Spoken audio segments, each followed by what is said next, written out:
Coming up, Chris Platt stops by to talk all things Baylor football, especially our March Madness speed region. I proved that I was always a Charlie believer, and we welcome in Cam Stuart and Shehan Jeyarajah to continue the weekly banner. It's Terrence, it's Scotty. This is Please Bear With Me.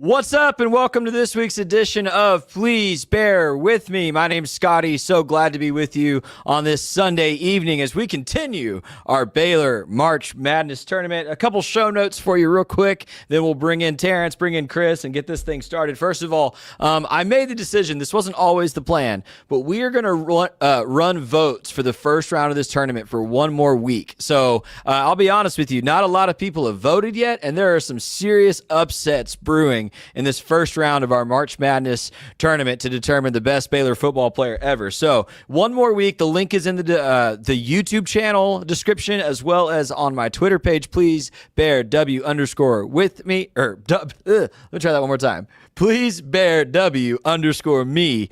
Find me on Twitter. You can find the link to go vote in this bracket. Last week we had several great guests. I know there were some serious audio issues. I apologize for that. We had 4 dudes in this room right here.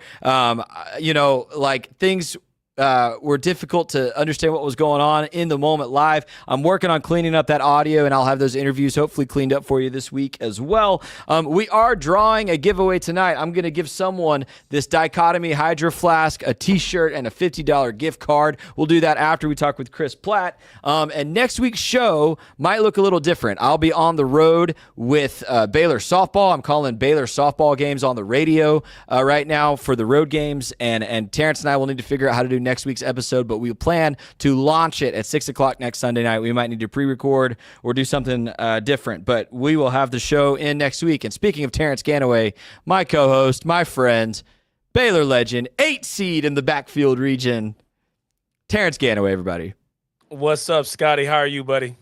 Dude, I'm doing okay. How are you, bro? I am living a dream. Last week you talked about audio issues, and then I get my camera. I guess I should have taken one of Rogue's cameras, but that will be fixed for us next week. Man, I'm glad to be back on the show with you. We got a lot of interest when you didn't get my approval to disclose some of the things we talked about last week. Wait. on X, and I got people hitting my personal phone, people I haven't talked to in years are calling me out. But man, I look forward to whatever that discussion and debate leads us. Wait, tell me more about that. Who's hitting you up? Can you share a couple people? Just personal friends. And you know what? I'm not going to drop their name, but these two guys are well respected in the sports conditioning world, both professionally and at a university All right. in Texas. And I have a suspicion about the second one, but go ahead. They have a video of me racing a NFL running back coach, and they dropped that in my chat last week and said, you really don't want to race Kendall. And I'm like, bro, why would you do that to me? At least let me embellish a little bit. But I got 4 or 5 months to train to get my mind, body, and spirit right. I think I was caught up in the emotion when I raced Justin Hill. Shout out Justin. But listen, all things aside, I'm excited about where you and I are able to take this show. I saw last week you had an interview with KWTX, sporting the gear. I love what you're doing. I love the energy and effort you put into it. Man, I'm just glad to be along for the ride. Well, you're the best, and I'm serious about this. So, folks, I really tried to blow it up on Twitter, and we made a short of it on YouTube that got, I think, 400 views already. Terrence Ganaway, and we'll review the bracket again here in a second, but Terrence Ganaway is part of our backfield region, right? Running backs and quarterbacks. He is one of the best running backs to ever suit up in the green and gold. But he took a little issue with me naming the receivers and cornerbacks region the speed region, and we'll talk more about that in a minute. But if you didn't see it, I'm serious about this. If we can get Kendall Wright in on this, and my personal friend from college named Drew Mills wants in on this race, which I don't know why he wants that smoke. He's going to get destroyed.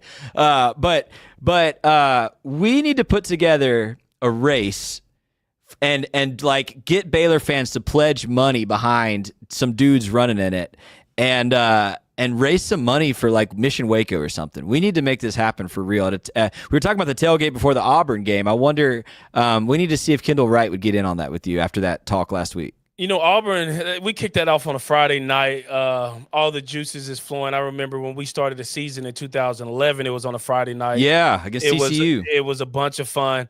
But now that, I'm on the civilian side of things, I don't know if I want to race in late August, early September. It's super hot, bro. Oh, your tone has changed. No, listen, I'm never going to back down from a good time, and I know it'll be a good time.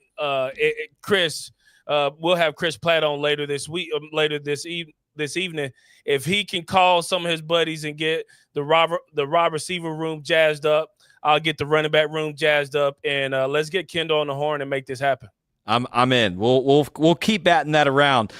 Terrence, so outside of the semi-viral clips of you talking about being so fast, have you gotten any other feedback from any friends of yours or people that have watched on the format of the bracket that we're running? Yeah, man. I think, yes, they are, and they love it. They love the bracket. And we talked about seeding last week in each of the regions, and I think the most appropriate region that was seeded was probably the running back one, the quarterback. I think it was really well. I don't like being in the quad with Robert Griffin, but I think that was a really well seeded list. And then obviously some of the people that did not make it that we all believe deserve to be there. Some of the friends that I talked to about this, some of these are Baylor football players. I won't mention their names, but they're wondering why they were not on the list. And there's a ton of leadership things that come to the forefront of being a great Baylor Bear.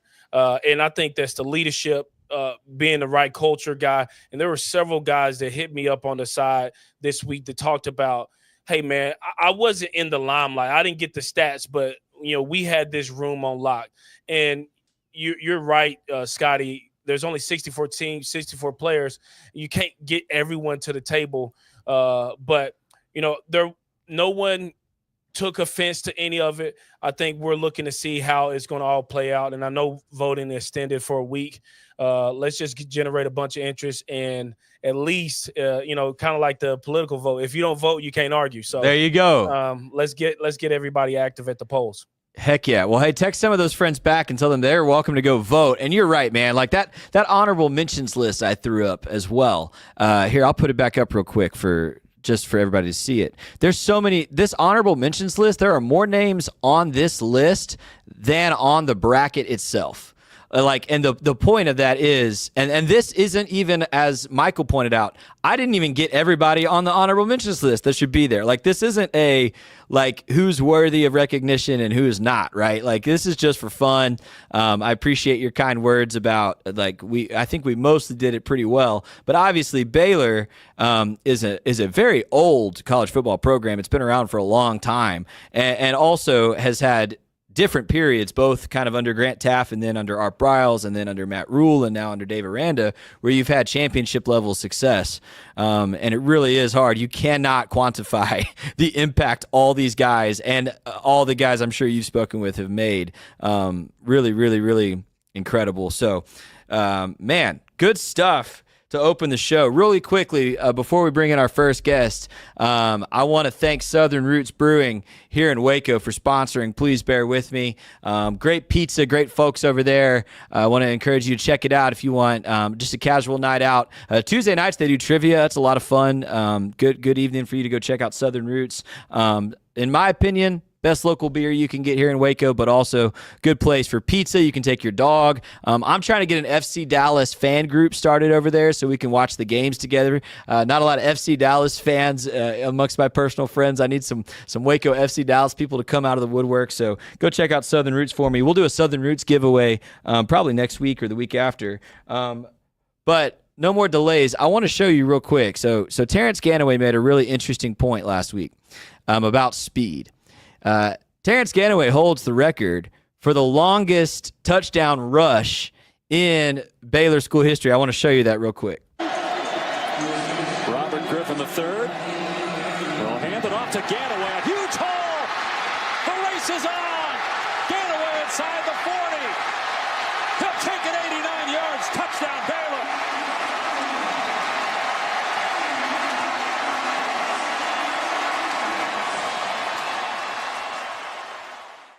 Dude, a tremendous play, by the way, bro. Like, because I don't know if folks saw, we were down 2 scores at that point, and you ripped that off, and the whole game changes. What's that feel like when you bust a play like that, dude? Tell people who've never played football what that's like. Well, listen, man, there was a couple of times in my senior year, we obviously had a really good team, a Heisman quarterback, 3 great receivers that could make plays at any point. And so I was a distraction. No one really focused on me. And I think, Coach Browse and Coach Montgomery used that to the advantage of being able to expose the defense. And, we were down, and Coach Levy calls me, who's now the head coach at Mississippi State. He calls me on the phone on the sideline. He's like, hey, man, you're going to have to block it up. We got to pass to get back in the game. And I said some very flavorful words to him. And I said, hand me the ball. And I went to the huddle and I said, hey, if y'all give me the ball, I'm cribbing it right now. And it happened. The block. True story. That's all true. I swear on everything I love. And so that was during that game. I mean, during that moment. And then later in the game, we're all on the sideline. Coach Kendall is like, hey, man, we got to figure out what we're going to run. And I said, run 5-zip. With Navarre, and we gonna crib it again. And I called it again, and we won the game. And good man, great offensive line performance. I think we had 500, 600 yards of rushing. 3 or 4 people over 100 yards rushing. And man, it was a ton of fun. And it was the first bowl win in a long time. And then after that, the rest is history. What a way to go out, by the way. Like dream ending for you, and what great memories there. You mentioned last week there is one guy. It's not a rushing touchdown, but one guy in Baylor history had a longer touchdown from scrimmage. I want to show that play real quick. Beginning from their own 6, Griffin fakes the handoff, passes down the line right side. Kevin Reese has it, breaks free at the 20, the 30, the 40. He's going to go all the way. 94 yards on the touchdown pass, catch, and run. That is Josh Gordon on the. So that was obviously Josh Gordon, and then, but Terrence, you failed to mention that there is another receiver who had not one but 2 89-yard touchdowns as well for Baylor. I want to show those plays really quickly. 5 yards. He'll throw it here. Up the sideline, he's got a receiver. Wide open. Watch out. Chris Platt. Touchdown Bears. 80. Yes. Here's Platt making another move, and here goes Chris Platt with the track speed.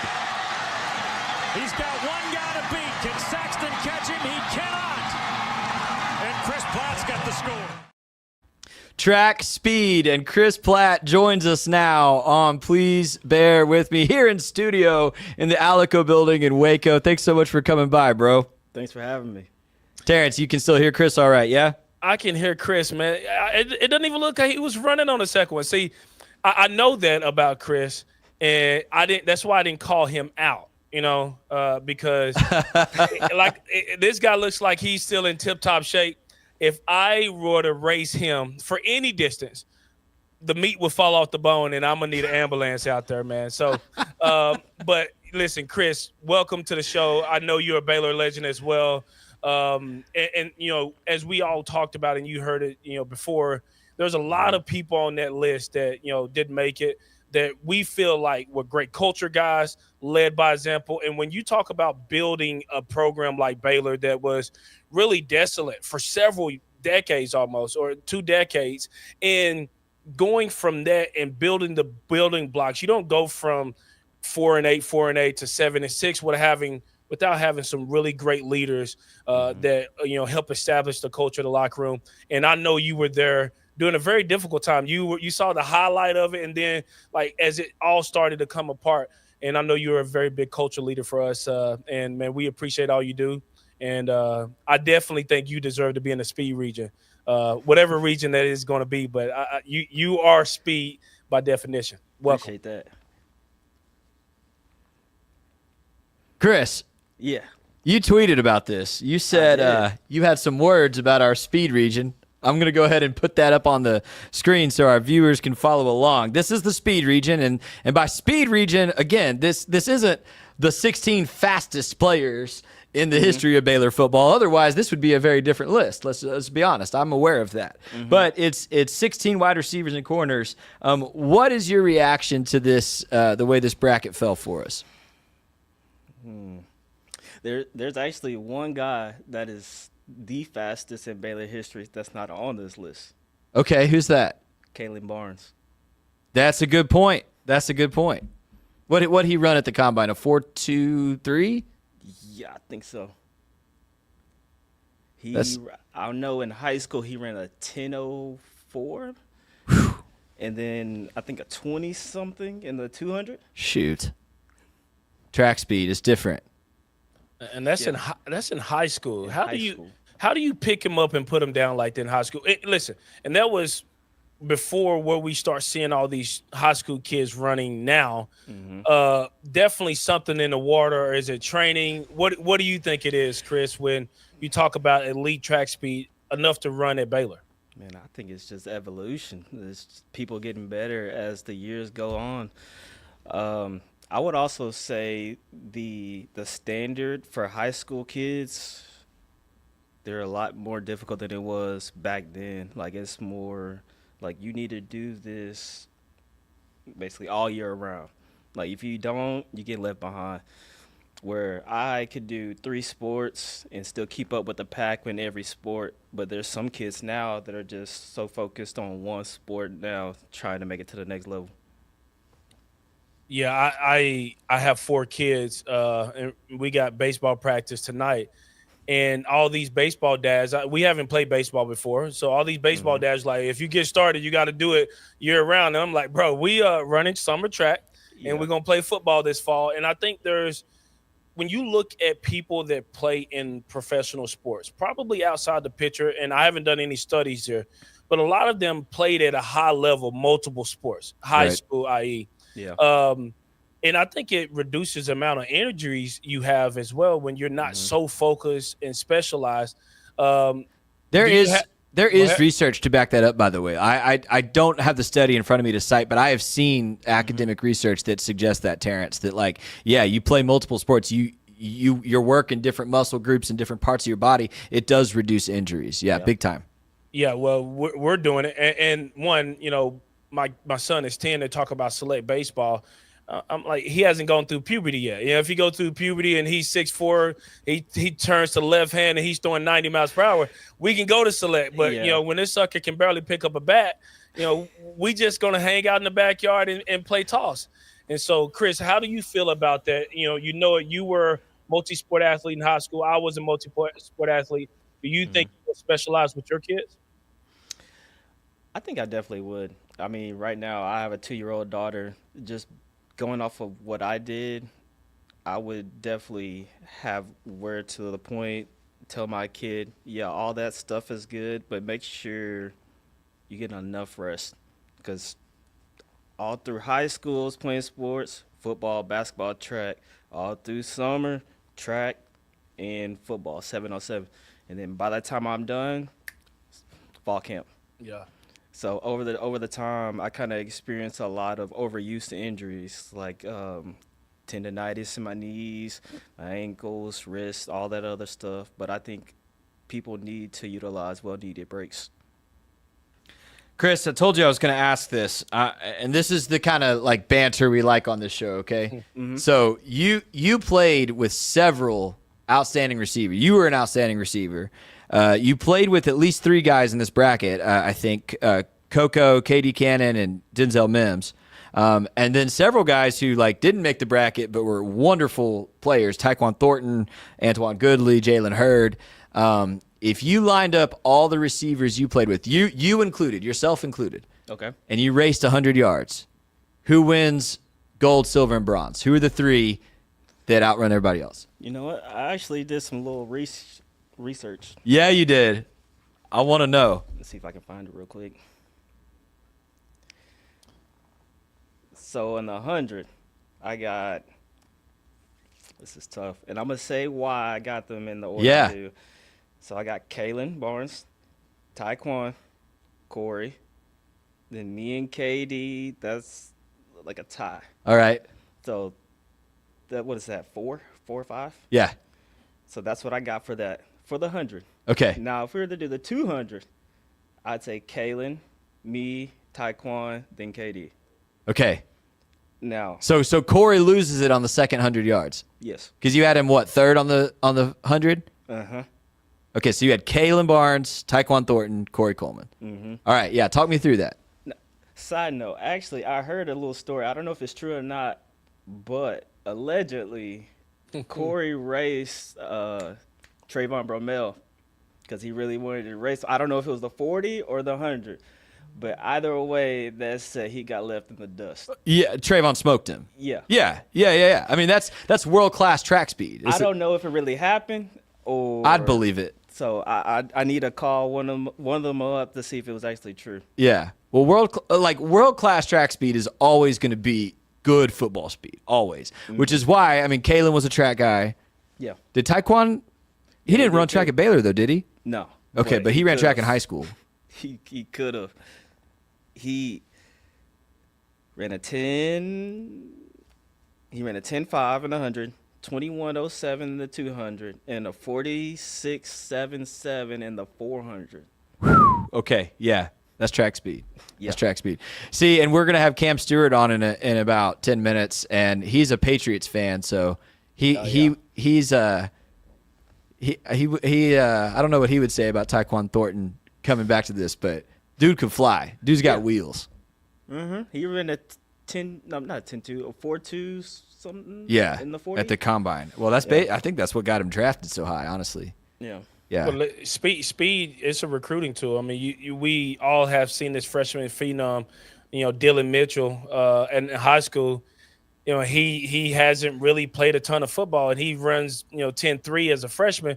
And then he got schools calling him and offering him the football. Offering him scholarships. What I tell every athlete: run the 400, run the 400, run the 400. Get speed, get speed. And I think most world-class sprinters start there, and then they come down to the 2 and the 1. Mm-hmm. Chris, remind me all the races you ran for track at Baylor. Only the 400 and the 4x4. Okay. I couldn't remember almost if you did. flirted with the 4x1, but we never did it. Okay, got it. Okay, here's another question I had for you. So I want to know how many quarterbacks you caught a pass from. Because in your time, I know Seth Russell, I think, was the starter your first year getting minutes. But then, obviously, that 2015 season, we went through, 5 guys taking snaps at quarterback because of all the injuries. And then with the turnover, as Bryles left and the Grobe year and then Rule coming in, there was a revolving door of quarterbacks there for a minute. How many quarterbacks did you catch a pass from at Baylor? Man, I'm going to try to go in order. I guess my first catch was Seth. First TD was Stidham, right? Stidham. Yep. Then after that, I want to say 15. Zach Smith, Chris Johnson, Charlie Brewer, Anu Jeez. Solomon, Jalen, Zeno, Gary. Lynx attempted a pass to me, but it did not catch one. Yeah. Is that 9? Yeah, I think that's it. Golly. Yeah. That's so crazy. Okay, pick 2 or 3. Pick 2 or 3 that like Baylor fans would want to know more about. Maybe Seth and Charlie and Gary, or pick 2 or 3. Some of the biggest strengths and weaknesses of some of those guys that you remember. Seth, he was like a dark horse. Like, that dude's freaking athletic. Well, like, he's in the bracket for a reason. That guy was crazy. Yeah, that dude just, man. I seen some video of him doing a windmill in a basketball gym. Like, man, dude can run too. A lot of people don't think, but he got some zip on the ball too. Seth? Yeah. Yeah. Like, I thought Petty had an arm. He has an arm. Like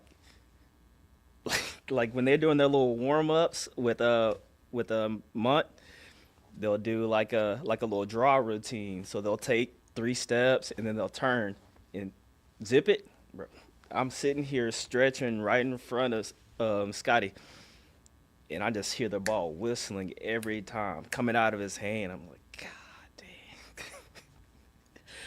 dang. And honestly, the thing with Seth, I think that 2015 Baylor football team was kind of highly underrated. I think we get to the playoffs if he doesn't get hurt. Terrence, what did we just say last week? Yeah, I mean, the team was so special. Not only that year, but if we have that 2016 recruiting class before it all broke down. I mean, we were top 8 in the country going down to Texas, 6-0, and then we went on a 6-game skid. But I think those 2 teams, great offensive line, great defensive line, I will put them up healthy. I'll put them up against every team in the country, and it sucks not having that opportunity. But I agree. Seth has a little, I don't know if Scotty will get this, but you will get it. Seth has a little flavor to him. Like he got some seasoning. And so when like his athletic ability is really underrated, and the dude can ball in everything he does, and he's so casually confident. He's not boisterous. He's not going to come at you and say this and that. He's just going to ball, and that's what I loved about him the most. And we would have these brackets will look different if Seth was healthy for 4 years. Big time. Yeah. Totally big time. Yeah. Chris, I want to ask you 2 more questions, and then we're going to let you run and appreciate your time. I want to ask you about some of the receivers on this year's team coming up. So the first guy, and like you in some ways in that he's a star returner as well as a receiver, but Josh Cameron really had a breakout year this past season. Yeah. If you could give him one big piece of advice as he progresses and gets ready for this fall, what would your biggest piece of advice for Josh Cameron be? Shoot. My advice was just keep being you, honestly, and always just be where your feet are. Don't ever look too far ahead, because at any moment you can just go away. But honestly, more than anything, go out there and have fun. Okay, and then the other guy I thought of when I think of you is Ashton Hawkins, because he was just granted an extra year of eligibility. You've walked down that path before too, getting that 6th year of eligibility for yourself. Probably Baylor starting slot, had a great year last year, made some big catches. What words would you offer to Ashton as he's kind of been given this extra season to compete at Baylor? What's the reason why he got that extra one? Was it because of a transfer thing? Yeah, I don't remember all the detail, but yeah, they granted him another year. Shoot, honestly, I would just say keep the main thing. I wouldn't really just overcomplicate the thing, but honestly, while that you're there with that extra year, use that time, especially in education, to think about what you want to do when football is over. Good word.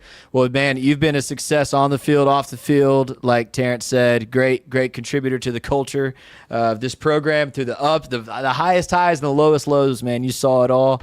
And thanks for stopping by. Please bear with me. We couldn't have a region called the Speed Region and not have Chris Platt come by. I liked how you ranked those guys running a race, man. That's good stuff. If we get Terrence and Kendall in for this thing. For charity, we're going to have to get you in. I got a group chat about 30 of us. Let's go. I'm going to see if somebody can get a hold of them. Let's go. Oh, hey, before you go, I wanted you to tell everybody, you had mentioned you're still playing football a little bit. Mm-hmm. Talk about that. Yeah, so it's called IFA. It's the International Football Alliance. It's basically there's some teams in Mexico and there's some teams in the United States. Right now, I think they have 2 Mexico teams, and then there's about 4 United States teams. Basically, it's kind of like Canada, where you can only have 20 Americans and the rest have to be filled with international players. I think it'd be pretty cool, just seeing everybody's culture and everybody coming together for a game of football. I will be with the Texas Pioneeros with Coach Browse out in Georgetown. Camp starts in May, first game June 21st. Are those games? Are there going to be games in Georgetown for that? Yeah, I think we have 3 or 4 home games. Sweet. Yeah. Sweet. So everybody needs to look up when Chris is playing with folks there with Coach Bryles and them. Any other former Baylor Bears on that team? I don't think so. I know they're having the draft. I had a camp invite, so it's like you don't have to go through the draft process because obviously Coach Bryles didn't want me to get taken by somebody else. Yeah. So a couple of guys got invites. I want to say there might be one, Owens, linebacker. I don't know if he played too much. Should I try out? Should you try out? I mean, you can. I mean, listen, I didn't say if I can or can't. Should you? Should I? Man, what you told me earlier about your knee falling off the bone, I don't. Hey, listen, man. See, hey, I appreciate you looking out. See, this is what you talk about leadership culture in the locker room. He gently said, "Listen, bro, just keep doing you, man." And I'm gonna do what you told Josh Cameron. Just I'm gonna keep myself where my feet are. So, awesome, bro. Chris, it's always great to talk to you. Thank y'all. Appreciate y'all having me. Yes, sir. We want to thank Chris Platt one more time. We're going to take a quick break. Cam Stuart and Shehan Jeyarajah are in the wings. We'll talk to them about spring football for Baylor as well as this bracket we're running. Stay with us. We'll be back in just a few minutes.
Yes. Dichotomy. Have you been there? If you haven't, why not? Okay, for real. Great coffee at Dichotomy, but for me, that is about the only place in Waco where I can get an old-fashioned and it's excellent and doesn't break the bank. Seriously, several of the staff at Dichotomy have become friends of mine. I want to thank them for supporting Please Bear With Me. And right now, we are going to draw a random subscriber who is going to get this Dichotomy Hydro Flask. I'm going to send you a t-shirt, and I'm going to send you a $50 gift card to Dichotomy just for subscribing to Please Bear With Me. Drum roll, please. Carla Morgan. Yo, we've interacted on X before too. Carla, I'm going to send you the Dichotomy stuff. I'll reach out on X on DM and tell me where to send this stuff. You got $50 gift card to Dichotomy as well as the shirt and the Hydro Flask. Congrats. Hey, for our next giveaway, I've got a coffee mug here from Fabled. If you're going to buy a book in Waco, why give Barnes & Noble your money? Go to Fabled, great local place. They've got great coffee at Fabled as well. Check out Fabled. Go buy your books from there. I've got a coffee mug and a $25 gift card to Fabled. I would like to send someone. What we're going to do, if you want the Fabled mug and gift card, I need you to subscribe to Please Bear With Me, and I need you to comment on any video this week. Comment anything you want on any video this week, and you will enter the drawing for Fabled. Thanks so much for doing that. Thanks for bearing with me as I work through those things. We appreciate our supporters, appreciate the businesses that make this happen, viewers that make this happen, and appreciate very much the friends we make along the way. So bring back Terrence Ganaway, and I also want to bring in good friends of mine, Shehan Jeyarajah and Cam Stuart. Shehan Jeyarajah of CBS Sports, Cam Stuart of Locked On Baylor, two of my good friends and just all around great guys in the business. What's up, fellas? Scotty, it's great to be here. You got some great local support, and now you've got us as well. What could go wrong? Shehan, I think you're muted on StreamYard. There we go. I promise Boom. I do this for a living. But yeah, it's a shame. I wish that I had known. So we actually made our first trip down to Waco since we've had our daughter yesterday. We just did like a day trip, like a few hours. So I'm sorry, Scotty, I didn't come by. It wasn't personal. But we did stop by Dichotomy on the way out. I wish I could have gotten it for free instead. Oh, man. Okay, well, I'll tell you what. Next time you're here, you come, we'll meet at Dichotomy, and I'll buy your first drink or coffee or whatever you want. Text me next time y'all are here for sure. Well, guys, and Terrence, you jump in anytime also. I want to talk a little spring football because we didn't really get to do any of that last week. We were so busy getting 64 names out there for this bracket. What, in your opinion, is the number one storyline for Baylor football going into spring camp? Sean, you want to start on this one? I started the last one. Sure. I think for me, I mean, there's so much to like, right? There's so much to like about this roster. There's so much that's coming back. But I think that when you look at the biggest issues of the past couple of years that haven't been solved, it's been that secondary. That's the reason that they made a coaching change, obviously, on the back end, bring in Paul Gonzalez, a longtime TCU assistant coach. They brought in multiple transfers on that end. And I think that when you look at Baylor's run in the second half of the season, a lot of it did coincide with not playing the better passing offense in the Big 12. Now, TCU was an exception to that. TCU was certainly one of the better ones. But for a lot of the others, it really just kept the game in front of them, right? It was a lot of getting to play within the box. And Baylor, I think, improved tremendously at that. We knew that when Dave Aranda took over linebackers, that was going to be able to be a strength for them. But I think on the back end and at cornerback, like, we have just not seen the level of production that we need to see. I think the talent is there. I like a lot of the guys in that room, but I do think that they need to take a step, and really I think they need to take a leap. The good news is that cornerback especially is a position that is such an experienced position, and you've got 3 or 4 guys who have played a lot of games for Baylor at this point. So I do expect progress. But I mean, the reality is, to run Dave Aranda's defense, you have to have a level of cornerback and safety play that Baylor just has not seen to this point. And honestly, I think you can go even broader there too, Sean, with just the whole defense, in terms of, that's obviously the most important part. And that's why they go out and get Paul Gonzalez, who was obviously a mainstay at TCU for so long. And now it's almost like it's set up towards the end of the season of like, okay, Dave, we had a terrific season this year, the win streak and everything to get to 8-4. It was a nice turnaround. We still didn't have the defense we wanted on the back end of the season. Like, we feel, Baylor just in general feeling we're pretty close to something really nice here. And I'm talking about competing for a Big 12 championship and therefore competing for a college football playoff spot. Like, we feel it's like that team going into the trade deadline. We need one or two more things. We're so close to it. And this is year 2 under Dave Aranda. Here you go. Keys to the defense. It's all yours, pal. It's the second year of kind of Matt Powledge getting out of the awkwardness. Am I the defensive coordinator? Am I not? And they need some help on the pass rush too. So I find the whole defense to be pretty fascinating, but Shehan is right. I mean, it starts in the back end, and Baylor just was getting shredded at times there last year. And so to not steal his thunder, I'm going to look at the offensive line too, because that was a huge question mark going into 24. I thought you got some great offensive line play, really when the win streak started. We can talk about Sawyer and we can talk about the run game, but it was really that offensive line turning it around.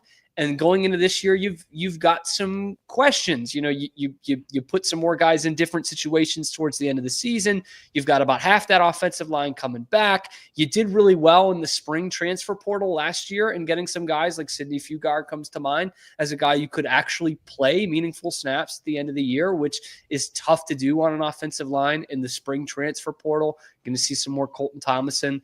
So I think this kind of offense does still at the end of the day rely on how well you could protect your quarterback and how much room you're going to give to Bryson Washington. You got to do a lot. As Terrence can tell you, these offensive linemen in this kind of offense, you got to be able to do a lot. And I remember, Terrence, we were texting about that offensive line early in the season. It really was true. Like, the turnaround from game 1 to the end of the season on that offensive line was pretty remarkable last year. It really was. I remember texting the group chat that, Scotty, you and I have been in for several years now. Even early in the season when things wasn't looking great and choppy, I would just say run the ball. Run the ball. You talk about being able to ease a quarterback who's trying to build momentum and confidence in himself, because he didn't start the season.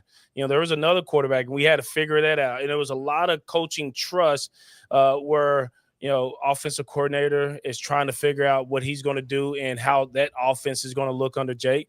And, when we finally started running the ball, you could tell that defenses were almost honest every play. And then when we got behind, that made defenses, pin their ears back and come after us. But when you blitz and Washington runs for 60 yards, or you get a tonal screen, or you get the ball out to Josh Cameron and he breaks for a long run, Pendergrass as well, it makes the defense think about everything they're going to do.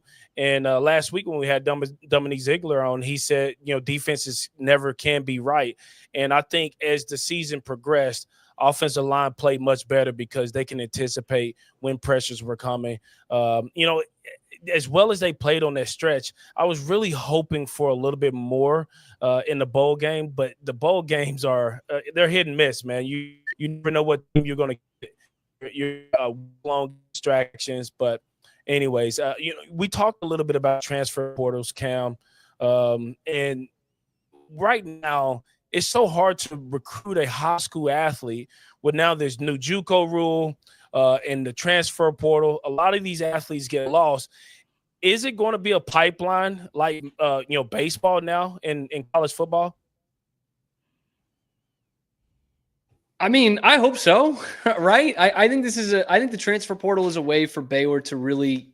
I've said this since the portal opened. Like, Baylor and some of these schools in the Big 12 should be like a perfect landing spot, right? The first thing we think about with portal guys isn't necessarily the grad transfers. It's the 4 or 5 stars who go to the SEC and don't get the snaps they were hoping for. They get some money, they cash out, but then they're like, I kind of want to play football here. And you look at a school like Baylor, or we don't like to mention them, but a school like TCU or even Tech, and you look at them and you're like, you know what? They've got damn good coaches here too. And they play at a high level, and they put guys in the NFL every year. Like, why am I not looking at a place like that? And a lot of these guys probably do get Baylor's and Techs and Oklahoma State's recruiting them out of high school. And so I think that's still And obviously Dave Aranda has a pretty, I would say now distinct transfer portal strategy with what he's gone to the last couple of years. A lot of mid-major guys, as we'd call them in college basketball, a group of 5 guys with a ton of experience. But I look at a guy like Kobe Prentice on the team this year, an Alabama transfer at wide receiver. He wasn't like a 1-year guy at Alabama. He played 3 years. I just wonder if that, or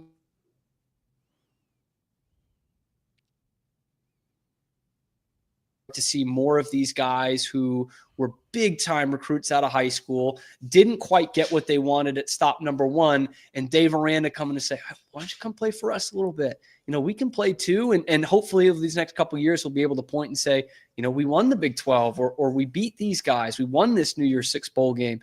And I still think that's a good place for Baylor to be in the transfer portal. But then again, what Dave did in this past year and what I think he's doing in this spring or this transfer portal year as well is looks like it's working. I'm interested to see how many of the major guys they start to get. Yeah. Well, and I would add to that to say, like, from Baylor's perspective and having sort of a national perspective on this is there will be years that they get instant impact guys, but that's not the main reason if I'm Baylor that I'd be using the portal. I think that the Big 12 as a league is going to have a DNA of being developmental more than other conferences and more than other leagues. So to me, like, Walker White is the perfect example of how Baylor should be approaching the portal. Because he's a guy who they nearly got out of high school, who really liked Baylor, but whether it was opportunity or the SEC or whatever it was, he ended up going somewhere else. But he kind of always wanted to be at Baylor. And when the opportunity was right, when the timing was right, he was able to just come back. He's going to be a backup this year, and then he can maybe be Baylor's quarterback of the future. That's, I think, what fans should be looking for most. Not necessarily the guys who are going to fix problems right away for Baylor, but guys who are going to add to their aggregate talent and depth, and eventually, maybe a year or two later from now, become big-time players. Really good insight from both of you. Cam, just real quick, wanted to ask Shehan kind of a follow-up to that, because I totally agree. And this is now the second year that Baylor will have to plug holes in their starting lineup with portal guys they get this year. So is that something you see happening in kind of the next year or two, or maybe 3 or 4 years down the line, when you start to be established of like, yeah, you're going to come in the portal and we're going to develop you. You're not going to play right away. Do you think that's something that just gets solved after like this year? Like, how much time do you think a transfer portal strategy needs, I guess? Yeah, it's a great question. It's one that certainly everybody in college football, I think, is trying to answer right now. Yeah. From my perspective, right? Like, I think, for example, of wide receiver, where like maybe you need to fill one hole and you bring in 1 or 2 guys to maybe compete with guys you've got there for the position. So like, I think that there's always going to be a place for, hey, maybe we have a hole here, so let's bring in some depth. I would list that in contrast, for example, to like Ohio State said we have a safety problem and they went and got Caleb Downs, right? Like, it's just a different kind of thing. You're probably not going to get sure things in the portal, but I think that the way to approach it and the way that this cycle kind of goes is, well, look, if we have a weakness on the roster and we need bodies, that's maybe something we can do with a little bit more immediacy. But big picture, the teams that are going to win the Big 12 and compete in the college football playoff are going to be teams that don't just have first-year transfers, but look at Arizona State, have second-year transfers or third-year transfers who have been there and been in the system. Yeah, great discussion, guys. This is interesting thinking on, like Shehan brought up, like the national scope of differences between some of these conferences as well as schools and how they need to handle the portal. That being said, Cam took the player right out of my mouth. Kobe Prentice is a guy I'm very, very excited to see how Jake Spavital uses, coming from Alabama, obviously. I want to ask each of you maybe quickly, who do you think makes the biggest immediate impact from the portal? For me, I'm looking on the defensive side. I'm looking at Travion Barnes here, because we all loved Keaton Thomas and what he brought to the table last year. Obviously had played at West Virginia, a lot of special teams, then goes to JUCO, makes 1 million tackles, and then goes to Baylor and kind of continues on that same path. He becomes an all Big 12 guy straight out of JUCO, year 1, playing in this Baylor defense. And we kind of knew right away of like, this guy might start. Like they need some help at that position. Now Matt Jones leaves, a longtime Baylor player in the top 10 of a ton of stats there. And Travion Barnes at FIU fits a lot of that Keaton Thomas mold. He has 130 tackles this year. I mean, close to 1 million, right? 130 tackles. He's all over the place. He's out in coverage for FIU. He's the Conference USA Defensive Player of the Year, which they thought they got last year in Jaquez Evans. He has some injuries. It doesn't quite work out. So I kind of think of Travion Barnes this way. I like having a Keaton Thomas on my team. I really like having 2 Keaton Thomases on my team. So that's the guy I'm looking for. As Shehan had talked about, some of those guys that they've looked at the last 2 years in the portal and saying, okay, you're coming in to start. I think Travion Barnes falls into that. Yeah, and for me, a guy that I'm really excited about, who I think is very undervalued in the portal, is Devin Turner from Northwestern. Coming in as a safety. Look, here's the reality. If there is a position that Northwestern has historically known, and by the way, he was recruited by Pat Fitzgerald's staff, it's a defensive back position. They've done such a good job of putting big-time players into the NFL, even setting up guys to maybe transfer to other opportunities. He started most of the last 2 years for Northwestern, and yes, that team hasn't been very good, but frankly, it hasn't been the defense's fault that team isn't very good. I think he has a chance to come in right away, contend for starting snaps, and the biggest thing, too, is especially at that safety position, I just think that he provides a little bit of a safety blanket and also just a floor in terms of safety production. They've still got so many guys from last year's team back, but I do think that Turner's one of those players who's going to really make an impact from day one. Terrence, we talked about this just a little bit last week, but one of the big storylines more recently, Richard Reese hitting the transfer portal, obviously passed up by Bryson and Dawson Pendergrass on the depth chart this past season. Anybody else on this Baylor team that and we don't have to project this if we don't want to, but I'm just curious, who are some guys that might need to really, really find a secure spot this spring? Otherwise, they might be hitting the portal and leaving. I hope that Prentice comes in and demands playing time and demands everyone practice and play at a high level. I think there's one thing that Prentice was under Nick Saban and then he was under DeBoer. I think he brings a caliber or work ethic, I would hope, that challenges people to play at a higher level. My son plays baseball. We talked about it earlier, and the coach said every time you're out here, you're auditioning for a spot on the team. And I think competition, and I know Nick Saban breathed this when he was at Alabama, is competition. We don't need any of you guys. We want you guys, but we don't need any of you. And then you're going to have to play at a level. And so I hope that with Hawkins, Cameron, and him in the same room, they fight and they push each other to be the best versions of themselves in their wide receiver room. I think Sawyer Robertson is going to have to make a huge step up. He played phenomenal for us. He played hero ball a lot when we needed him to. I think he's going to have to be tighter on some of the deep throws, and he's going to have to be a little bit more decisive, whether he's going to run or he's going to get the ball out of his hand quick. Second year in the offense, I think that's going to help. But that wide receiver room needs to be more impactful, just as impactful as Bryson and Pendergrass was on the ground. And I just don't think we got all of that. They played well, but consistently, I would love Cameron to have 100 yards each week. Oh, for sure. I was texting some guys towards the end of the season saying, man, Josh Cameron could be Antoine Goodley. That's kind of the leap I want for him in terms of production. Speaking of Sawyer Robertson, that was my next question to ask you guys is, are fans overrating, underrating, or properly rating Sawyer Robertson? And I know I played into that a little bit, getting him into this March Madness bracket, for which Terrence has already given me quite a bit of grief. It's too early. It's too early. It's too early. But thank you, Shehan. But here's what I'll say, right? I think that fans are properly rating him. And I think that when you look across the Big 12 right now, Sam Leavitt is really, really good. I think that he probably is the favorite to be the number one QB in the Big 12 in 25. I don't see any reason why Sawyer Robertson wouldn't be right there with him. When you look at some of these advanced stats, right, like ESPN's QBR, he's number one among returning quarterbacks in college football in 2025. When you look at PFF grades, things like that, like he rates as highly. EPA, I believe he was top 5 nationally in returning quarterbacks. Like he has done he's played at a level that really almost nobody in college football has played at consistently.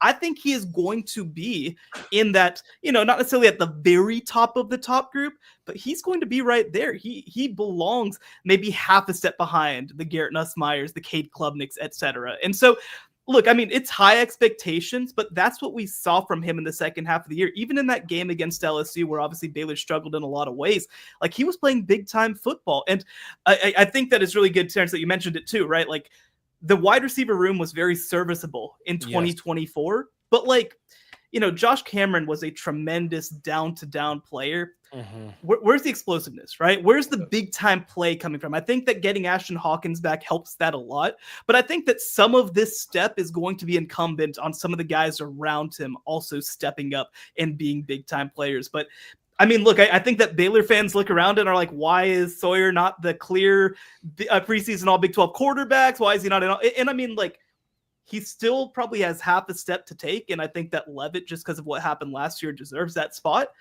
But like, there's no reason that he shouldn't be right there. Well, this is how I view it. I think Robertson needed Spavital more than Spavital needed Robertson. I think he gave him a level of confidence in the play to just go out there and play free ball. Obviously, his offense fits Robertson a lot better than the previous quarterback. But there were clear things that I saw throughout the year where, you're just like, man, Robertson can make that throw, and he has to make that throw for us to convert on big plays. I know everyone knows this, but that BYU game, I thought we had a big shot late there in the game and just was steps out of reach from us catching the ball, and then we play defense and win that game because our defense played, outstanding the second half. I don't know where that comes from. A lot of the concepts that they ran, they stayed true through the rest of the back half of the season. And so I will be interested to see what new concepts come into play in 2025 with the second year at helm for Jake Spavital. I do agree. I think Baylor fans are rating him okay. I think the nation is still underrating him just a little bit. And I think to Terrence's point, I think what a lot of us are doing is just kind of banking on, we saw so much improvement from the Sawyer Robertson we saw at the beginning of 23 when he had to kind of pinch hit for Blake Shapen early on in the season to what we saw in early 24 and what we saw at the end of 24. I think we were like, my God, this is a totally different quarterback. And now you talk about the importance of Jake Spavital. Now you get a whole offseason where Sawyer Robertson's the starter. He hasn't had that since high school. He hasn't won a quarterback battle his whole career in college, which is crazy to think after what we saw, during this 24 season. So I think that is a difference of, you get this whole spring and summer where you are the guy. Walker White will absolutely give you some competition, right? I mean, the guy, his athleticism jumps off the page. He was a 4-star guy in high school. It's not like he'll just be sitting easy as the only quarterback on the roster, but to just have that where he's got the keys to the castle, keys to the car all season long. He does need some more out of that wide receiver room. I thought he made some of the wide receivers better from what we saw in the first couple games to what we saw at the end of the season. But I think that's what Baylor fans are really banking on of, no steps backwards here, so to speak, because you walk into the gauntlet the first 2 weeks of the season. Great words go ahead, Terrence. I want to revisit a point about development. So he's had the opportunity to develop both at Mississippi State and now here. And that definitely helps you when you sit in the program. You look at all the great quarterbacks that played at Baylor over the last 15 years. They sat behind people, outside of Robert Griffin, which is hard to put anybody in front of him. But everyone else sat behind people for a couple years, and then they had their start. And even though they knew college football well, they still had an adjustment period. So, Shehan, you said earlier that the development of the Big 12 is going to be a development league, and I do not disagree with you. However, if you have a decent season, then you get your Drake Dabney, right? And then you get an opportunity to go somewhere else. So you want to develop people and you want to do what you can, but you have to also recruit those people and pay them more money depending on how serviceable they are. And I know right now Baylor doesn't have all the money that everyone else has. And so how do you continue to develop a quarterback like Sawyer? And I'm glad he stayed, because he could have left once Finn transferred in. And I mean, he's going to have an opportunity to play in the NFL for a long time because of it. And it's hard because, it's Wild Wild West. And now July 1st hits, money gets bigger, everything changes. And we're going to have a lot of fun talking about this. Well, and just, I think that you make a really good point. And I know 2 years ago, absolutely nobody was caring for the person over player words coming out of the staff, right? But like, I think that this is like the flip side of that, right? When you get Jalen Petrie in the room who really believes in that, when you get Sawyer Robertson in the room who really believes in that, like, I think that that's how you kind of cross some of those bridges, right? You get people who do want to be here. And look, if everybody could do that in college football, they just do it, right? But I do think that that Baylor's historically done a very good job of finding that, of seeing those people, identifying those people, having really complete evaluations. I said, I can't remember who I was talking about, heading into the offseason, I was like, look, there are 3 people at Baylor who I think that, like, it's going to be really hard to keep. Sawyer, Bryson Washington, Jake Spavital. In my opinion, we were going to learn a lot about what Baylor football is in this new world based on what happens. Because, like, just frankly, right, all 3 of them probably had offers to go elsewhere. Yeah. And the fact that all 3 made the decision to stick around, and look, it is cheaper to retain players than it is to get new ones. That's just reality of this new market, right? But the fact that people want to be here and be a part of this program, and I've been all offseason, I've been making the comparison. Now, the difference is the quarterback's coming back. But my freshman year at Baylor was 2012. This past year reminds me a lot of 2012, where, like, instead of Lake Seastrunk, it's Bryson Washington, right? Where like he starts coming out and all of a sudden everything else just works better, right? Yeah. Now, the thing is, you gotta, if you flop in 2025, then everybody's gonna leave, right? Like that's just how this works now. But I do think that when you have people who are bought in, who believe in the coaching staff, who believe in the other players in that room, like that's how you build something special. Not many players left Arizona State after 3-9, right? Like because they believed in Kenny Dillingham. I think that you have to have a version of that to have success, really just kind of heading forward in this new landscape. So I want to hear from all 3 of you on this, because I think what Shehan just said is great, because I think what is evident to me is that Dave Aranda has built a culture that a specific kind of person, a specific kind of player want to be a part of. There are really, really high caliber football players who prefer whatever Dave Aranda is doing inside the building over other places. I also think it's evident that Dave Aranda multiple times now has been quick to admit when something's not working and pivot to do something that is working. And all of that is a credit to him. However, I will talk more about this when we bring the show back in full in August. I am of the opinion, and maybe I've got rose-colored glasses on. I'll let you guys correct me. I think he's had enough time. I think there's been enough ups and downs. I think this returning roster is talented enough. If Baylor is not in the Big 12 championship discussion, I'm not saying we have to win it this season, although I certainly would like to. If Baylor is not one of the 3 or 4 teams at the top of the conference in November, in my opinion, I think you start asking, I don't know if you say, it's hot seat, but I think you really investigate and start asking questions about this program moving forward and how long you hold on to Dave Aranda. I want to know from all 3 of you guys, where do you stand personally, in your opinion, on Dave Aranda, and what should the expectation be for this team in 25, and how does that affect Aranda's status moving forward? No, I mean, I'll jump in first. Here's the reality, is that Dave Aranda led Baylor's greatest team by record of all time. He won a Sugar Bowl, went 12-2. He also had 2 losing seasons in 3 years, or 3 and 4 years, in fact.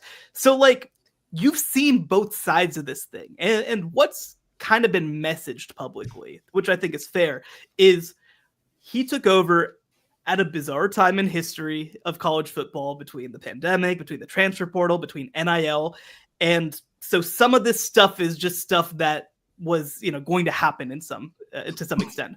Well, I think in 25 we're starting to age past that, right? We've got 4 years of NIL, we've got 6-7 years of the true transfer portal, we've got 5 years since COVID. We're finally getting to the point where pandemic seniors are starting to age out. Like, I do think that this season especially is going to be kind of the benchmark of what is this program right now under Dave Aranda. Now, I think that you talk to anybody in the building and people are excited about him. Like a lot of people kind of got this idea that the reason he was back in 24 was simply because of high buyout. We couldn't afford, it really wasn't that, right? Like, people in that building believe in Dave Aranda, but you have to have a level of consistency in this program that we just have not seen during the first couple of years. So I am very much optimistic about Dave Aranda in 2025 and beyond, but I'd agree, right? If they go 7-5 this year, which would not be a bad season, but would not, to me, be a good enough season, I don't think that's good enough. And I think that especially when you look at the second half of the schedule, which is pretty manageable, like, I agree. I think that the first 3 or 4 games are what they are, right? Like, you play a lot of teams that were in and around the playoff.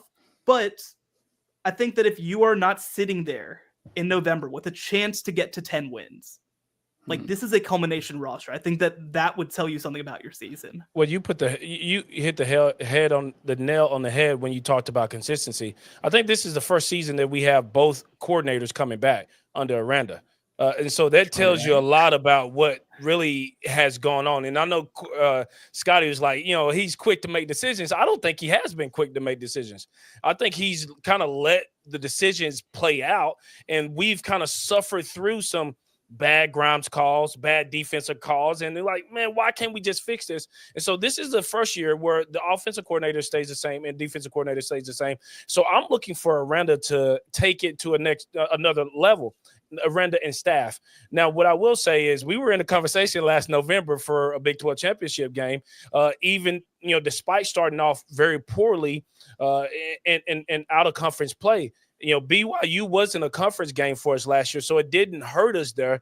But we were there. We needed some outside help, and I'm sure that's how the Big 12 will be moving forward. But what I really want to see is if Dave Aranda can fix this defense, because at the end of the day, that's his brainchild. And if that doesn't get right, nothing else matters. I think we have one more year with Jake, regardless of if he's great or bad. I think we have one more year with him. And then we got to figure out if Dave Aranda can win and put together a very solid defense. And if we can't do that, then I think it's a telltale, because you lose a bunch of talent if we can't, and 2026 looks dark and gloomy, and it's not very many options out there for any other coaches, regardless if we got a buyout or not. We got to win now, and we're no longer building at Baylor. We got to put all this to test and hopefully get out there and start fast this season. And to the point about the defense too, like you talk about being in the discussion here, looking to win 10 games this season. And it could be a case where, you're whatever, 9 or 8-3 going into the final week of the season with a chance to go to the Big 12 championship because this conference is so damn weird. And then you lose and you're 8-4. And then you look and the defense wasn't as good as you thought it was going to be. And you were in the discussion till the end, but then you're playing for the Texas Bowl again. And that's not going to be good enough this season. You just have too much coming back. And to the point about the coordinators, it's a great one. Because I'll take from another sport here. I look at my favorite hockey team the GM is about to pick his 4th head coach. Like, that's not how this is supposed to work. And with Dave Aranda, it's like, okay, you're going to go to offensive coordinator number 4 because it's somebody else's problem, or defensive coordinator number 3 or 4 because you were one of them. Like, that is a good point of like, hey, you've got the pieces here.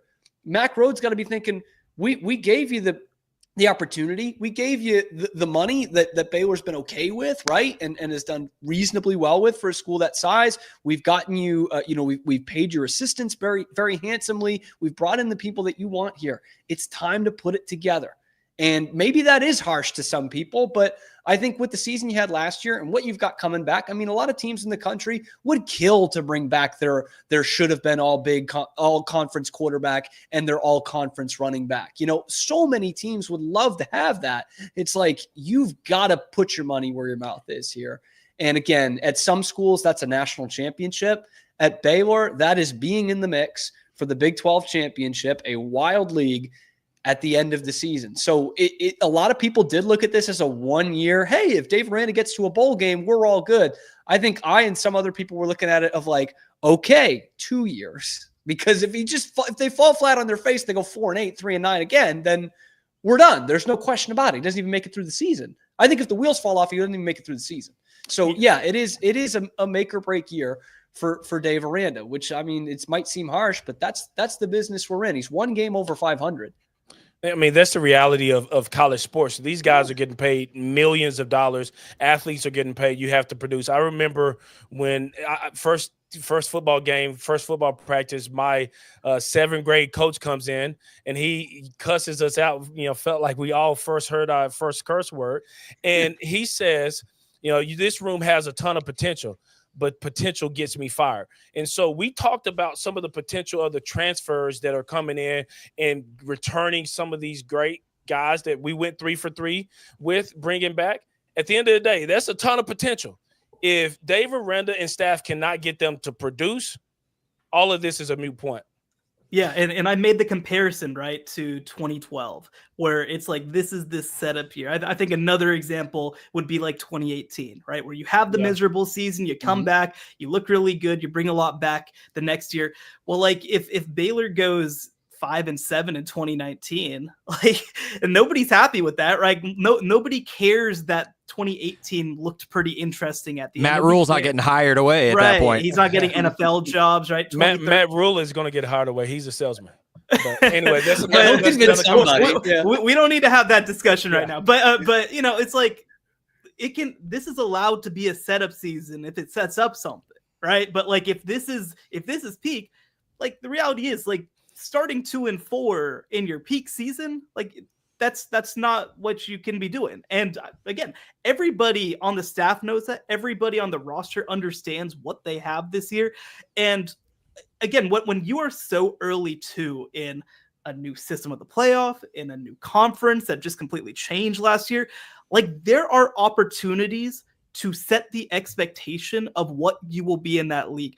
Baylor was one of the biggest recipients of that back, whenever Terrence was playing, right? 2011, 12, 13, the Big 12 changes, and Baylor established themselves as one of the programs in the new Big 12. The same thing, to make a comparison, right? Texas Tech was kind of the opposite. Texas Tech had a really great 2000s. They have a miserable start to the 2010s, and that sets expectation there. You see them putting so much into this moment because they know how much it costs them. So I think that if you can't come through and be in the 9-10 win conversation and be right there in the Big 12 race, I think you also should finish the year ranked. If you can't do that in a culmination year, that's a big problem. I don't think it means you'll be fired necessarily, nor should it. And we shouldn't be having certainly a conversation about that anywhere near this early. But like, expectations are real, and having a setup year isn't the same as having a culmination year. All great thoughts, guys. Hey, this conversation's already gone longer than I told you it would, which is good. It's substantive. It's reminding me why I brought the show back, because I love it. I'm geeking with you guys right now. If you've got a couple more minutes, I'd love to talk real quick about our March Madness football player bracket, this stupid idea I cooked up just to try to have a little fun, get some fans engaged with the new show. Shehan, you sent me how many nominations? 40 some odd, I think. A lot. I want to ask Cam and Shehan, who do you think got snubbed? Did you have time to look over our picks and who got snubbed?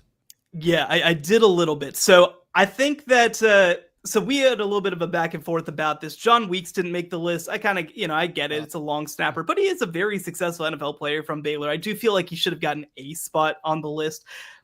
I hate, for this guy's sake, that things ended the way that they did.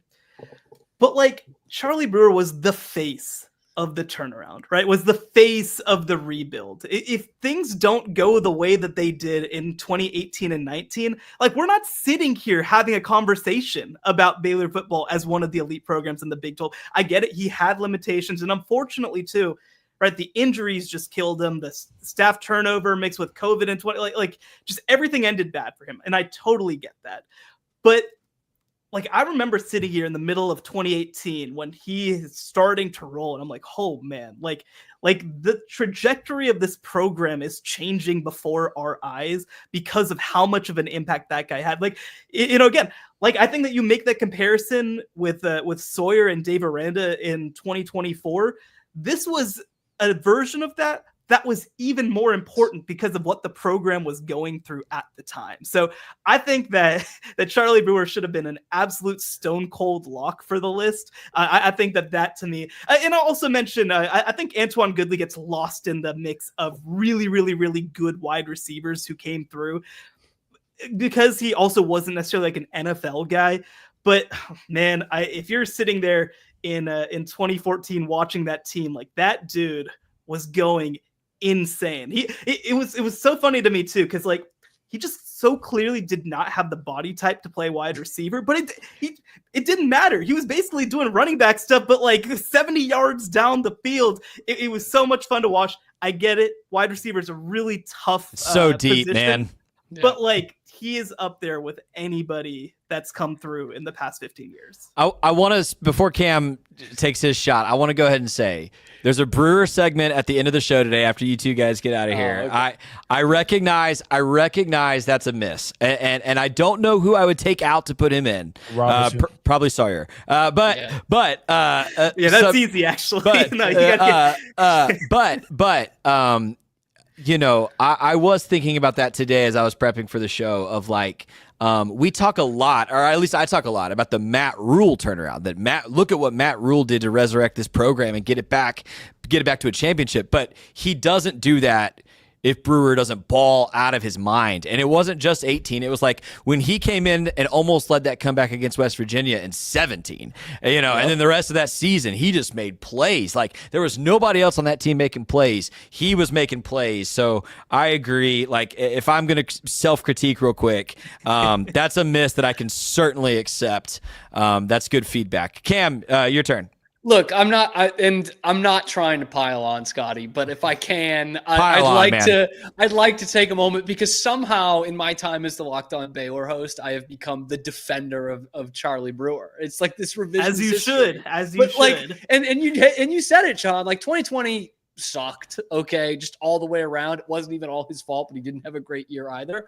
And I was there in 2017, that homecoming game against West Virginia, right? The team's terrible. They're down 38-13, I want to say. And in the second half, they finally put the kid in, the freshman that we heard all about, with the records at Lake Travis, the national completion percentage record or whatever it was.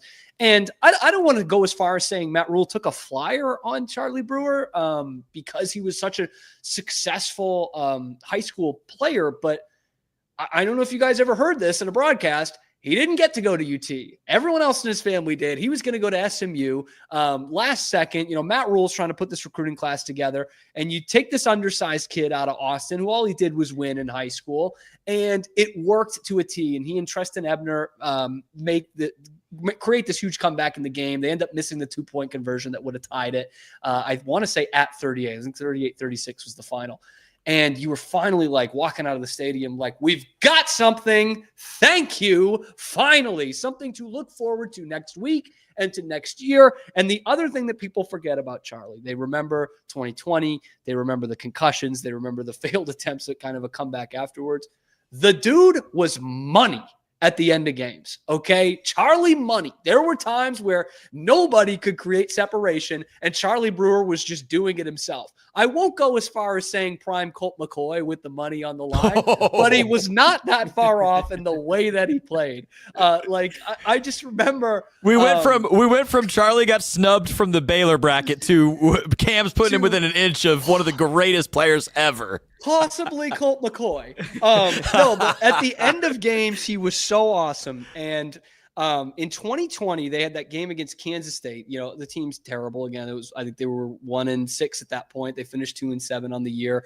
It's a game nobody cares about. It's right after Thanksgiving. There's nobody in the stands. There's COVID restrictions. It's raining. And Deuce Vaughn is just ripping them apart. And Charlie Brewer in the second half of that game it was like his swan song, man. He was fantastic. I wish he didn't play at all in that Oklahoma State game to end the season because that was a perfect way to end it. He brought them back in the game. They win it he has a great drive at the end, game-winning field goal. Like, there's so much importance to Matt Rule's time at Baylor, no matter how people think about him, like the way that he kind of kept things going, went to the Sugar Bowl in 2019. That made Baylor a desirable job when it could have just really fallen off the cliff there.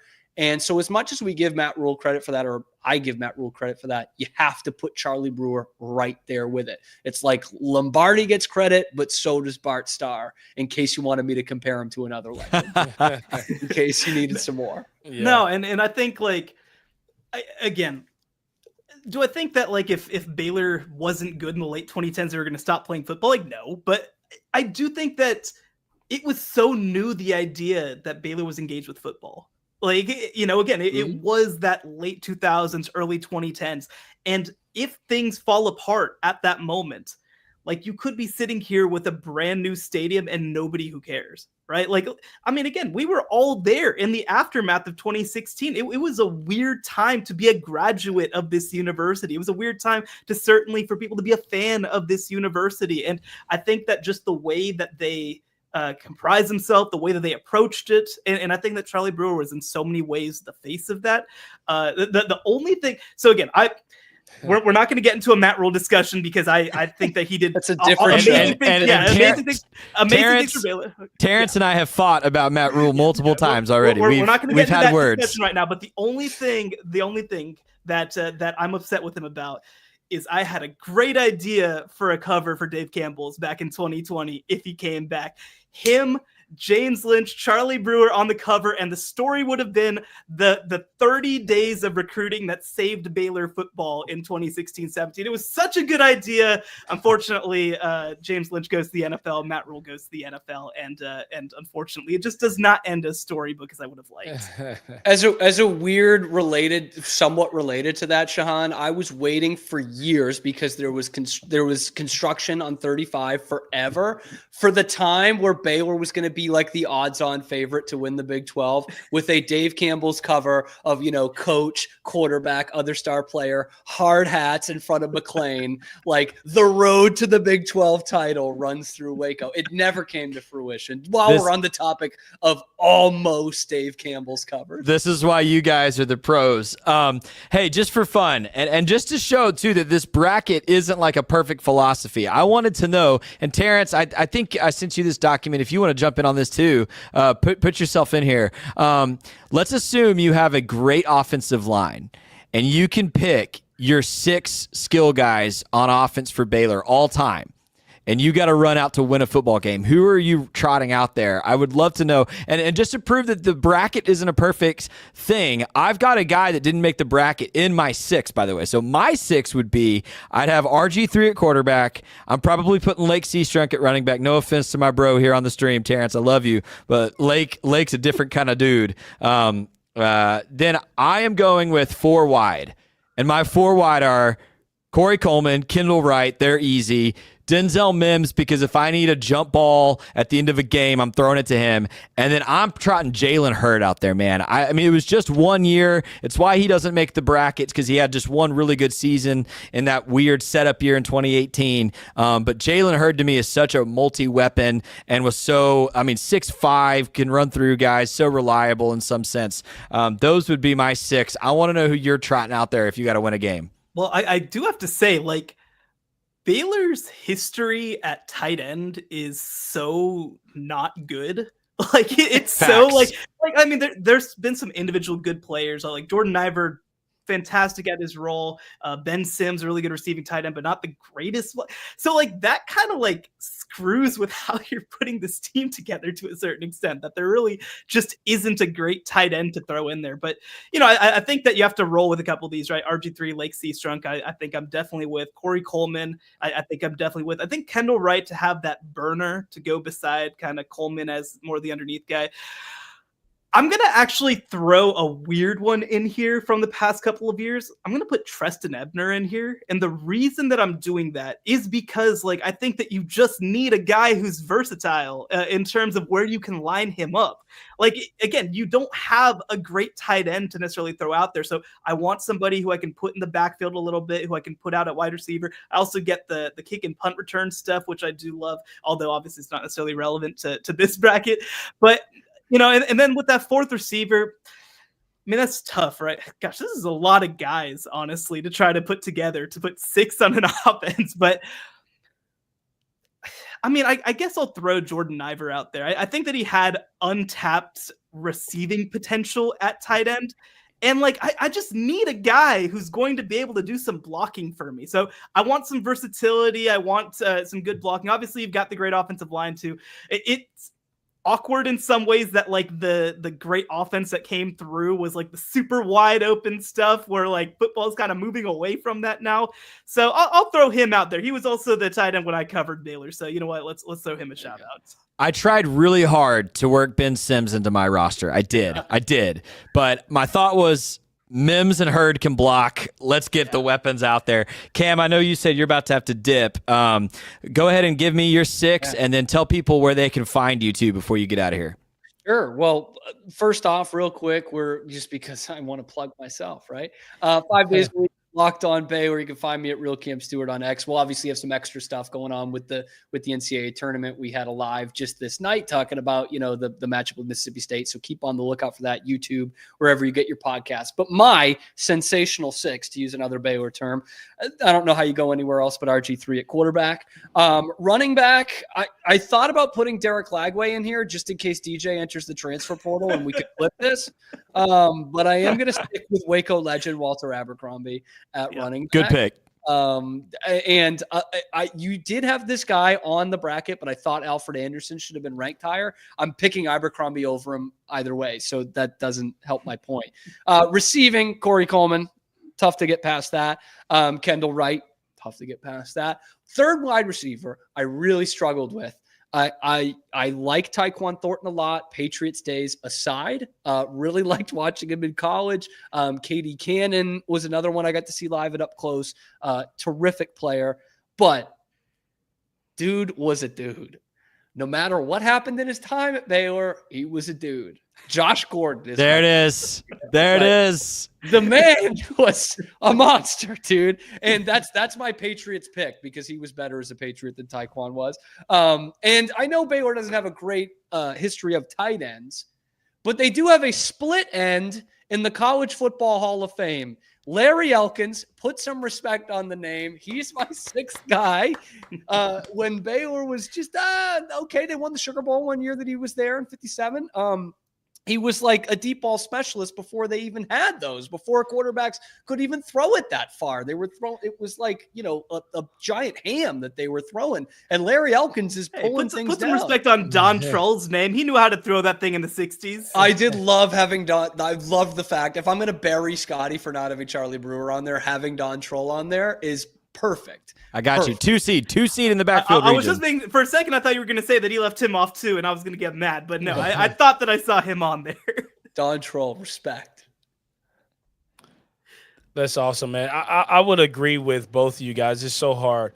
I love the fact that you talked about Alfred Anderson. He's someone that came after Walter Abercrombie, and he was a stud on the field.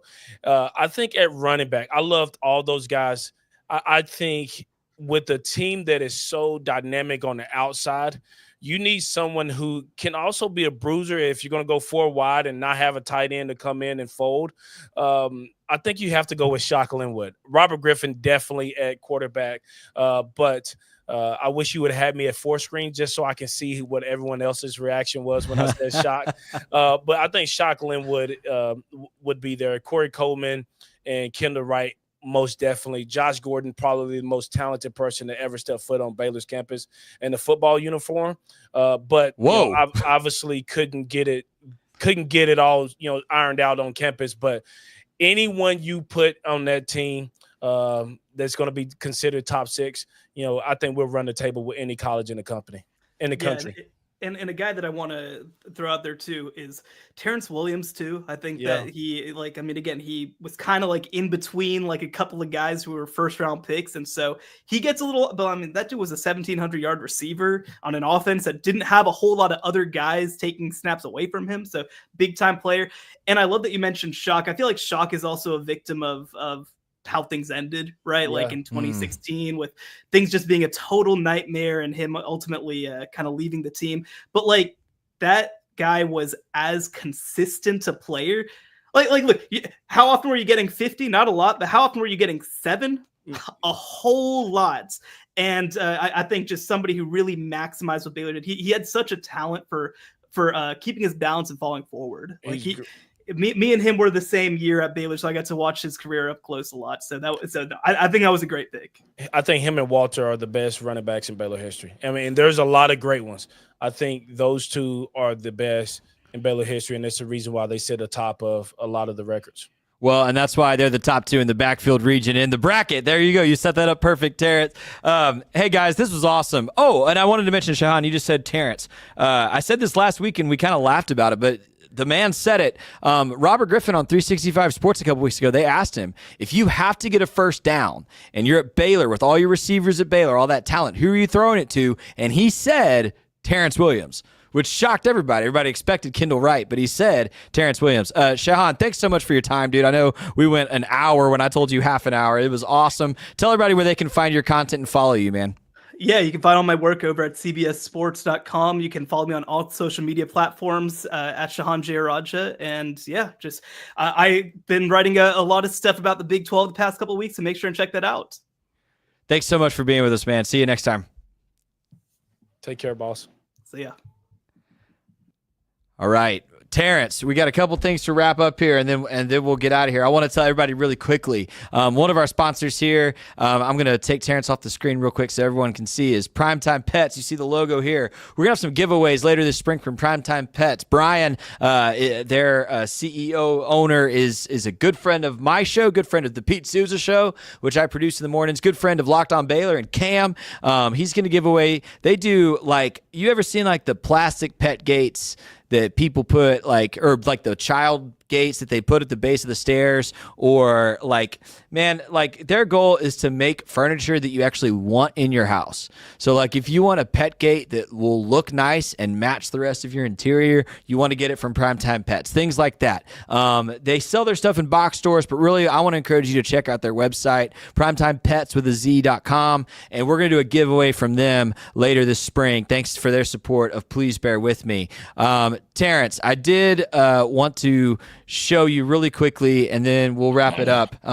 Last week, there were some accusations lobbed at me about how I feel about Charlie Brewer, and I just want to clear the air. So I'm going to roll the tape, and then we'll come back after that to close out the show. Let me show you this real quick, everybody. Brewer, which Scotty is the one who, when Charlie Brewer was like 16, was already calling him like the next great Baylor quarterback. And so I'm shocked of all people that Scotty would leave him off. Yeah, I'm going to piggyback off Charlie Brewer. He's got to be he's got to be in this field, right? Second in Baylor history in passing yards. He's also the quarterback that helped us bridge that gap after Bryles left. He's the quarterback that laid it all out on the line for us every single game. He took us to a Big 12 championship appearance. Like, Charlie Brewer deserves his flowers. I'm sad he didn't make the list. So yeah, that's my one big snub for sure. Put me back on this camera. I'm pretty sure that I vividly remember being in a group text with at least 2 of these guys defending Charlie Brewer for 4 years. The only one saying he was any good, while everybody else was crapping on him. So let me say that first. Second, let me say this, and this is where I'm going to look straight in this camera and say this very clearly. If there's a quarterback that got snubbed, it's not Chuck, it's Nick Florence. I really wish I could have put Nick Florence in this bracket. You No, didn't I'm reference saying I that was one. in a group chat with you, and I was in a group chat with you, and I was the Charlie Brewer stan. I was. Receipts or it didn't happen. Receipts, go listen to the first season of this podcast. Go listen to the first episode of this podcast when Charlie Brewer was a true So you've freshman, never been in and a I group said chat he with should Travis? be starting? I said he should be starting? I said it? Okay. It's a shame that the internet lives forever. I'm pretty sure that Charlie I'm Brewer gonna was get proven great wrong. for us. And I'm gonna go find that clip. We're gonna find the clip from the first season of Please Bear With Me when I said it. Charlie Brewer should be the guy, and everyone mocked But me. you embellish a little bit, honestly. Like you think people are like the greatest thing It's true. ever. It's true. And Wait, it's like I the thought this dude whole conversation. just- Wait, True. this whole conversation started with y'all telling me I should have put him in the bracket, and I was objective. I said you I did a don't know great how job you- with the bracket. All this brings me back to the main point on today's podcast. Charlie Brewer. Charlie Brewer will be a better college quarterback than Zach Smith or Anu Solomon. It's because he's special. He has the immeasurables. To come in as a true freshman, undersized, with no expectations, and compete for the starting job as long as he did, that's a testament to what he is. Charlie has Nick Florence-esque moxie to him. He has swagger. He's a leader. He has an ability to rally guys in the huddle and spark the offense to success each and every drive. I think Charlie Brewer is a really good football player. I like his mobility. He's deceptively quick. And I already think he's the most accurate quarterback on the squad, especially on short and intermediate routes. I know he gives 100% every snap, and I know it was only the spring game, but Charlie looked more comfortable and confident than Smith or Solomon. He has incredible poise. I think Charlie is one of those glue guys. Charlie Brewer will be a fan favorite. He's Nick Florence, but faster and more accurate. I really think he's going to be special. And that's not to discredit Zach Smith or Anu Solomon or the 2017 season. I'm rooting for Zach Smith and Anu Solomon. I'm rooting for our team regardless of who the starting quarterback is. But Charlie Brewer is going to be a superstar. His ceiling as a college quarterback is so freaking high. I can't wait to see him excel for the Bears in the future. And I'm telling you, he's going to go off. And you will have heard it here first. Charlie Brewer is the guy. TG. I agree with everything you said. Charlie Brewer is the guy, was the guy, and we didn't deserve him during the time we had him, and we wouldn't have got Dave Aranda and where we are today without him. Agreed. I do think he belongs in the bracket. I think I messed that up. That's my City, admission. bro. But I'm gonna look in this camera because Michael Bartlemay is gonna watch this at some point. You asked for receipts, bro. I give you receipts. August of 2017, before he played a snap, I was like, that's the dude. Just based on the spring game, I was like, that guy's got it. That guy's got it, and he did. So. I did not know, by the way, that Shehan and Cam were both going to pick him as their snub. I did not know that. So it just tied in well with that whole conversation last week and that clip that I had prepared. But yeah, man. Well, Terrence. I love the fact that you went and found receipts. I have a blooper note.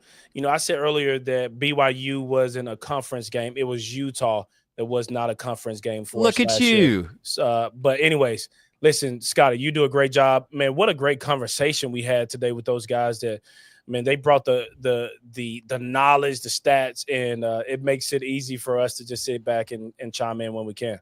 Man, here's what I'm thankful for, Terrence, and we'll end on this note. I'm thankful for the fact that we live in an era where it's easier and easier to have a lot of really good content around things we love, right?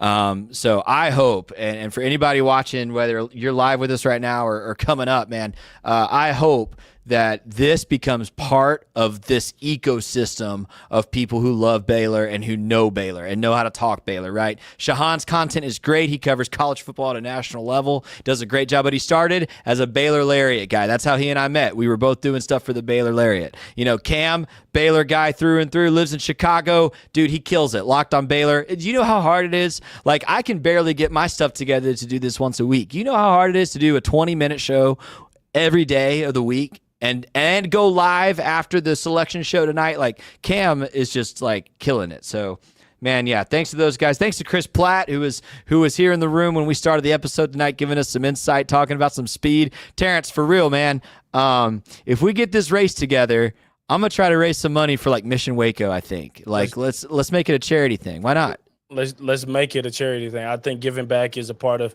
who you and I both are, and we just got to get Kendall on the line so we can make it happen. Kendall is he's gonna be a little ticked off that I've been slandering his name the last week and a half, but it will be for a good cause.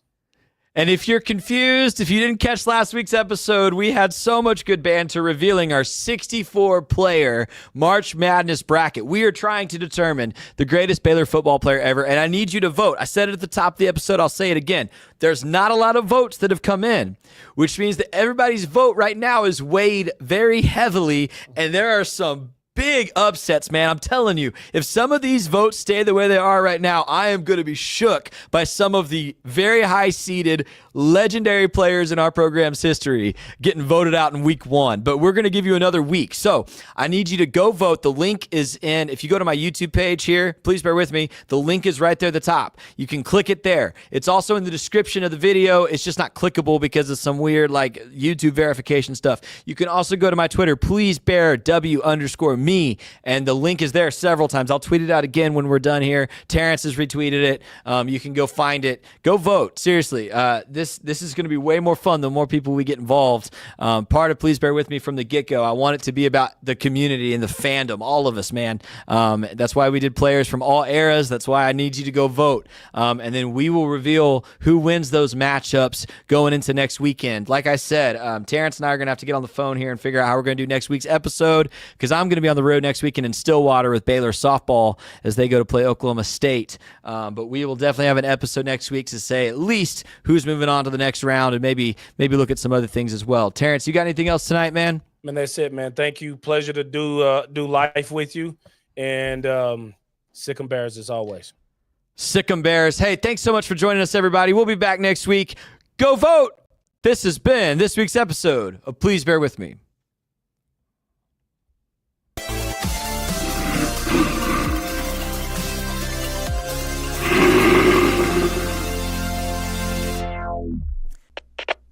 We